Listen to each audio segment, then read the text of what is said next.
ایک نوجوان تھا، اس نے اپنے والدین کی بڑی خدمت کی تھی۔ بھائیوں سے کہا کہ جائیداد کا حصہ میں آپ کے سپرد کرتا ہوں، والدین کی خدمت آپ میرے سپرد کر دیں۔ سودا کر لیا۔ چنانچہ اس نے ماں باپ کی خوب خدمت کی۔ ماں باپ فوت ہو کے ایک دن اس نے خواب دیکھا کہ کوئی اس سے کہتا ہے کہ فلاں پتھر کے نیچے 100 دینار ملیں گے کیونکہ تو نے ماں باپ کی بڑی خدمت کی ہے۔ پوچھا اس میں برکت ہوگی؟ کہا برکت نہیں ہوگی۔ نوجوان نے کہا میں نہیں لوں گا۔ صبح اٹھا بیوی کو بتایا۔ بیوی نے کہا بے شک نہ لینا، لیکن جا کے دیکھو تو صحیح پڑے ہوئے بھی ہیں یا نہیں پڑے ہوئے۔ اس نے کہا جب لینے نہیں تو میں جا کر دیکھتا بھی نہیں۔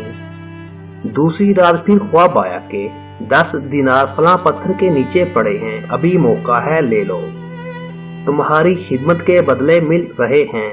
پوچھا برکت ہوگی؟ کہا کہ برکت تو نہیں ہوگی۔ نوجوان کہنے لگا مجھے نہیں چاہیے۔ تیسری رات پھر خواب آیا کہ فلاں پتھر کے نیچے 1 دینار پڑا ہے، اب جا کر لے لو، اب موقع ہے۔ پوچھا برکت ہوگی؟ کہا ہاں برکت ہوگی۔ وہ صبح اٹھا اور اس پتھر کے نیچے سے جا کر دینار اٹھا کر لے آیا۔ گھر آتے ہوئے خیال آیا کیوں نہ آج میں گھر میں پکانے کے لیے اچھی چیز لے جاؤں۔ اس نے مچھلی خریدی۔